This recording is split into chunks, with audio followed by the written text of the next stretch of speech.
చూస్తే జత్వాని అక్రమ అరెస్ట్ కేసులో ముగ్గురు ఐపీఎస్లపై వేటు. సీతారామాంజనేయులు, కాంతి రాణా తాత, విశాల్ గున్ని సస్పెన్షన్. నటి అరెస్టుకు నాటి సీఎంఓలోనే వ్యూహరచన. ఎఫ్ఐఆర్కు ముందే అరెస్టుకు ఆదేశించిన పిఎస్ఆర్. విమాన టికెట్లు కొని ముంబై పంపిన కాంతి రాణా. దర్యాప్తులో ప్రాథమిక సూత్రాలు విస్మరించిన గున్ని. డీజీపీ సమగ్ర నివేదిక. ఒకే కేసులో ముగ్గురు ఐపీఎస్ల సస్పెన్షన్ రాష్ట్ర చరిత్రలో తొలిసారి. ముంబైకి చెందిన సినీ నటి కాదంబరి జత్వాని అక్రమ అరెస్టు వ్యవహారంలో ముగ్గురు జగన్ భక్త ఐపీఎస్ అధికారులపై వేటు పడింది. నాటి intelligence DG P Seetharamanjaneyulu, Vijayawada police commissioner Kanti Rana Tata, deputy police commissioner Vishal గున్నెలను ప్రభుత్వం సస్పెండ్ చేసింది. గత ప్రభుత్వంలో ముఖ్య నేతకు సన్నిహితులైన పారిశ్రామికవేత్తను కాపాడేందుకు ఒక మహిళను ఆమె కుటుంబాన్ని అక్రమ కేసులో ఇరికించి అడ్డగోలుగా వ్యవహరించిన పాపానికి ఫలితం ఇది. ఒకే కేసులో ముగ్గురు ఐపీఎస్ అధికారులు ఒకేసారి సస్పెండ్ కావడం రాష్ట్ర చరిత్రలో ఇదే మొదటిసారి. నటి అరెస్టుకు ముఖ్యమంత్రి కార్యాలయంలోని కుట్రకు పథకరచన చేసినట్టు తేలింది. ఎన్టీఆర్ జిల్లా ఇబ్రహీంపట్నం పోలీస్ స్టేషన్లో నమోదైన కేసులో ఈ ముగ్గురు ఐపీఎస్ల నిబంధనలకు విరుద్ధంగా వ్యవహరించారని, అధికార దుర్వినియోగంతో పాటు తీవ్ర దుష్ప్రవర్తనకు పాల్పడ్డారని డీజీపీ ద్వారకా తిరుమలరావు ప్రభుత్వానికి సమగ్ర నివేదిక ఇచ్చారు. ఈ కేసులో సాక్షులు, సహచరులను ప్రభావితం చేయగల సామర్థ్యం ఉన్న వీరు ఆధారాలను ధ్వంసం చేసేందుకు ప్రయత్నించారని, అందులో భాగంగా ముంబైకి కూడా వెళ్లారని పేర్కొన్నారు.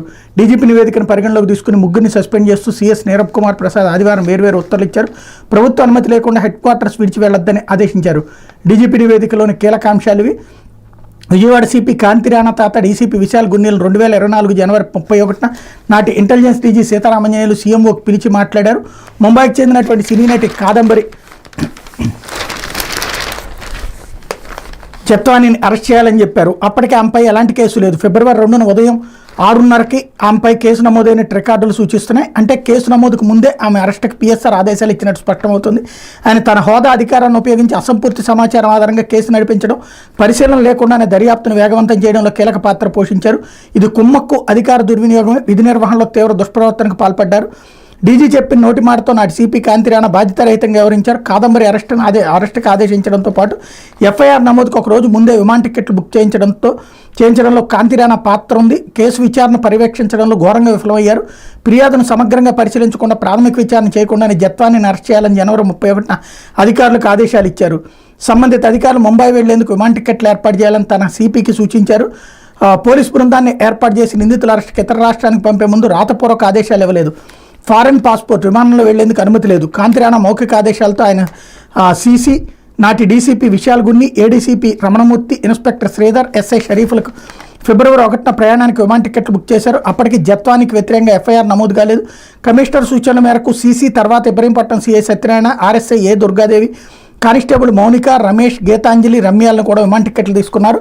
ఇంటెలిజెన్స్ డీజీ చెప్పారన్న ఏకైక కారణంతో కేసు పూర్వాపరాలు పరిశీలించకుండా హడావిడిగా ముంబై వెళ్లి జత్వానీని అరెస్ట్ చేసి నా డీసీపీ విశాల్ గున్ని విధి నిర్వహణలో ఘోరమైన దుష్ప్రవర్తనకు పాల్పడ్డారు. కేసును సరిగా విచారించడంలో విఫలమయ్యారు.